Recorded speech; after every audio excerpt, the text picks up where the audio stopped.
राधे राधे दोस्तों, आप सबका स्वागत है आपके अपने चैनल MK प्रेरणा पर। दोस्तों, आज की कहानी बहुत ही हास्यपूर्ण और मजेदार होने वाली है। सभी श्रोताओं से हाथ जोड़ करके निवेदन है कि कहानी को अंत तक जरूर सुने। सो दोस्तों, कहानी शुरू करते हैं। बात बहुत समय पहले की है। राजस्थान के रामदेववाड़ा गांव में नाहर सिंह नाम का साहूकार रहता था। साहूकार छोटी छोटी बातों पर नाराज हो जाता था। उसका एक नौकर था, छांगा। छांगा के एक पांव में 6 उंगलियां थीं। इसी से उसको सब छांगा कहने लगे। एक बार की बात है, साहूकार की पत्नी अपने मायके गई हुई थी। घर में नाहर सिंह और उसका नौकर छांगा थे। साहूकार नाहर सिंह ने छांगा पे दोपहर में भोजन में दाल बाटी और चूरमा बनाने के लिए कह करके भगवान की पूजा करने के लिए चले गए। अभी अगरबत्ती जला ही रहे थे कि छांगा हाथ में मटकी लिए चला आया और बोला, मालिक, घर में घी ही नहीं है, पैसे दे दो, बाजार से लेकर के आता हूं। साहूकार ने उसे पैसे दिए और घी लाने के लिए कह दिया। पैसे लेकर के वह बाजार से घी लाने को चल दिया।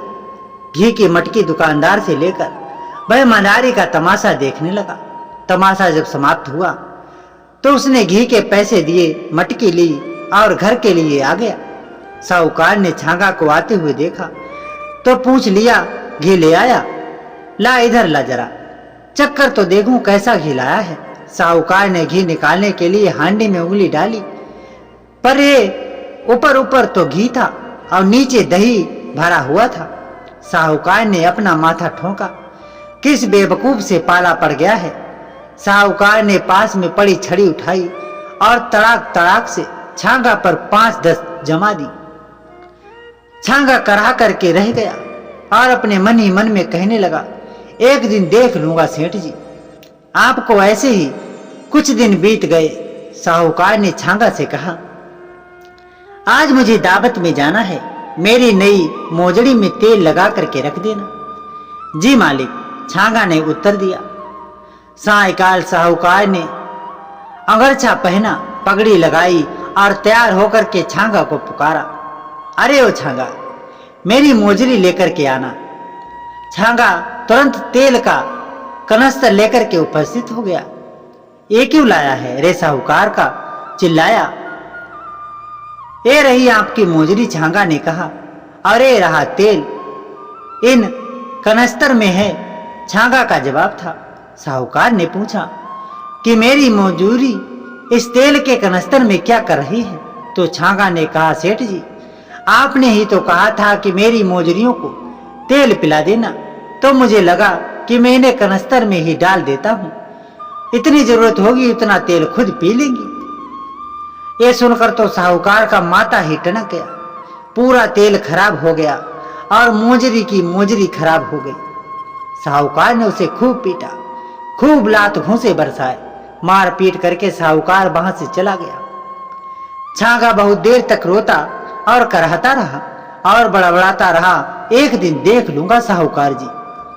कुछ दिन बाद साहूकार ने छांगा से कहा, ओ छांगा, तुझे तेरी मालकिन को लिवाने जाना है अपनी ससुराल, तुझे भी मेरे साथ चलना होगा। ससुराल ले जाने के लिए घेवर और मिश्री मावा ले आना, रास्ते के लिए कचौड़ी भी रख लेना, ऊंट को खारे देना है। ये से सवेरे सवेरे निकलेंगे। अगले दिन उंगलियों में चमचमाती अंगूठी, गले में सलतलाता हार, सुनहरे रंग का चामर, चमचमाती करती हुई मोजरी पहने साहूकार सज धज कर ऊंट पर सवार हो गया।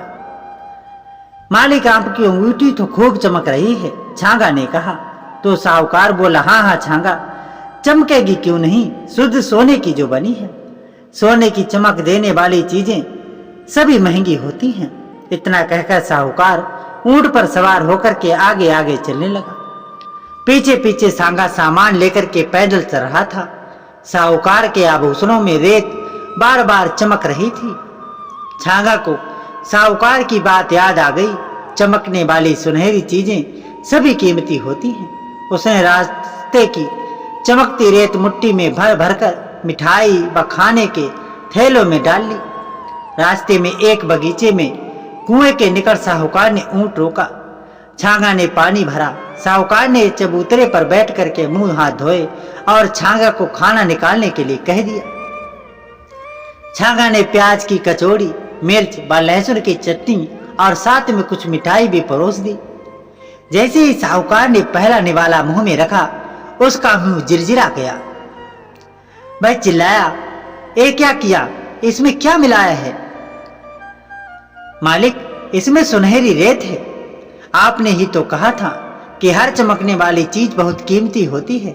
ससुराल खाली हाथ जाना पड़ेगा, सराय आने तक भूखा रहना पड़ेगा। ये सोचकर साहूकार अपने क्रोध पर काबू नहीं रख सका। उसने फिर छांगा की मरम्मत कर दी।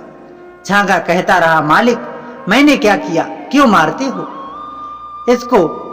आपको अपनी गलती समझ में नहीं आ रही थी, पर मन ही मन साहूकार से बदला लेने की बात ठान ली। अब मैं इसे देख ही लूंगा, वह मन ही मन में सोचने लगा। उधर साहूकार ने सराय में डेरा डाला। आभूषण उतारे, कपड़े उतारकर खूंटी पर टांग दिए, नहाया, खाना खाया और सो गया। साहूकार को सोता देखकर छांगा को बदला लेने का मौका मिल गया। उसने साहूकार के आभूषण व कपड़े पहने और तैयार होकर के उसने वहीं से कुछ मिठाइयां खरीदी। वह ऊंट पर सवार होकर के साहूकार के ससुराल जा पहुंचा। वहां जाकर उसने कहा, मैं तुम्हारे जमाई का मित्र हूं। तुम्हारा जमाई पागल हो गया है और घर से निकलकर कहीं चला गया है। मैं उसे ढूंढने निकला हूं तो देखा कि तुम्हारे गांव के पास ही एक सराय में पड़ा है। सुनते ही सब लोग दौड़ पड़े। वहां जाकर के देखा, जमाई खाली जांघिया पहने लेटा था। अपने ससुराल वालों को अचानक सामने देखकर साहूकार हड़बड़ा गया। कहना कुछ चाहता था, मुंह से कुछ निकल रहा था। उसने कमरे में इधर उधर देखा, उसके आभूषण कपड़े वहां नहीं थे। छांगा भी कहीं दिखाई नहीं दे रहा था। सास ससुर ने दुखी मन से बड़ी कठिनाई पूर्वक साहूकार को ऊंट गाड़ी में बिठाया और अपनी हवेली में ले गए। वहां ले जाकर के साहूकार को उसके साले के कपड़े पहनाने लगे। साहूकार के कपड़े उसको बड़े टाइट आ रहे थे। सुबह चिल्लाने लगा, मुझे नहीं पहनने ये कपड़े, ऐसे ही रहूंगा। जबरदस्ती गले में कुर्ता पहनाया गया। तभी सामने से उसके कपड़ों में सजा धजा छांगा आया। उसे देखकर साहूकार गालियां बकने लगा। छांगा हंसते हुए हवेली से बाहर निकला तो पीछे पीछे साहूकार भागा। उसके पीछे बाकी लोग भी भागे। पत्नी बार बार हाथ उठा करके भगवान से प्रार्थना कर रही थी, हे भगवान, ये क्या हो गया मेरे पति को? ये तो बिल्कुल पकड़ा गए हैं, अब मैं क्या करूं? इधर ससुराल वालों ने बड़ी मुश्किल से साहूकार को पकड़ा और हवेली में वापस ले आए। भोजन के समय छांगा ने साहूकार को फिर से तंग किया। सब लोग उनको जरा ठीक से खिलाइए, 3 दिन से ही कुछ नहीं खाया है। अब कोई खाए खीर खाओ, कोई कहे पूरी खाओ और कोई तो जबरदस्ती चूरमा खिलाने की कोशिश करने लगा। साहूकार सबके हाथ झटक कर खड़ा हो गया और क्रोध पूर्वक बोला, मुझे कुछ नहीं खाना, इसी छांगे को माल पकवान खिलाओ, मैं जा रहा हूं। साहूकार सबको ढकेलते हुए पैदल ही चल पड़ा। थोड़ी ही दूरी पर एक शिव मंदिर था। वह वहां जाकर के एक कोने में बैठ गया। उसी मंदिर में साहूकार की पत्नी भगवान शिव की पूजा कर रही थी। वह भगवान से अपने पति को अच्छा करने के लिए विनती कर रही थी। जब वह नारियल फोड़ करके प्रभु के चरणों में चढ़ा रही थी तो साहूकार अपनी जगह से उठा और बोला, भगवान शिव के चरणों में नारियल फोड़ने की बजाय ये नारियल मेरे सिर पर फोड़ दे। इस अचानक हमले से पत्नी घबरा गई और उसने सचमुच नारियल साहूकार के सर पर ही दे मारा।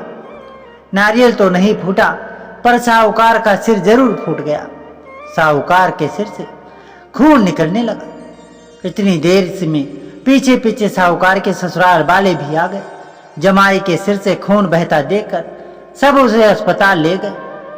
छांगा भी ये तमाशा देख रहा था। अभी तक उसे साहूकार को सताने में बड़ा आनंद आ रहा था, पर उसके सर से खून बहता देखकर वह दुखी हो गया। सब लोगों के पीछे वह भी अस्पताल पहुंच गया। उसने वहां जाकर के सबको सच बता दिया, मालिक पागल नहीं है, ये किसी भी छोटी छोटी गलती पर मुझे खूब डांटते हैं, खूब मारते हैं इनकी इसी आदत से परेशान होकर के मैंने मन में कसम खाई कि मैं इन्हें एक दिन देख लूंगा और मैं उनसे बदला ले रहा था। अब तक बस मैंने बदला ले लिया, अब मेरा बदला पूरा हुआ। छांगा की बात सुनकर साहूकार ने मरने के लिए जैसे ही हाथ उठाया, छांगा ने कहा, एक दिन देख लूंगा आपको। इस बात पर सब लोग हंसने लगे। साहूकार को भी अब अपनी गलती समझ में आ गई। उसे अपने ऊपर बड़ी आत्मगिलानी हो रही थी। साहूकार ने कभी ना मारने की कसम खाई। ससुराल वालों ने अपने जमाई और बेटी को कपड़े आभूषण व मिठाइयां देकर के विदा किया। वापसी की यात्रा में छांगा बहुत खुश था। अब उसे पिटाई का डर नहीं था। तो दोस्तों, आज की हमारी अगर कहानी आपको पसंद आई हो तो एक लाइक कर दें। कहानी के बारे में कोई राय देनी हो तो कमेंट बॉक्स में लिख करके हमें जरूर बता दें। और अगली बार आप कैसी कहानी सुनना चाहते हैं ये भी हमें कमेंट में जरूर बताएं। और हमारे चैनल पर अगर हमसे पहली बार जुड़े हैं तो चैनल को सब्सक्राइब करके बेल आइकन को ऑल पर प्रेस करें और आने वाली वीडियो की नोटिफिकेशन प्राप्त करें।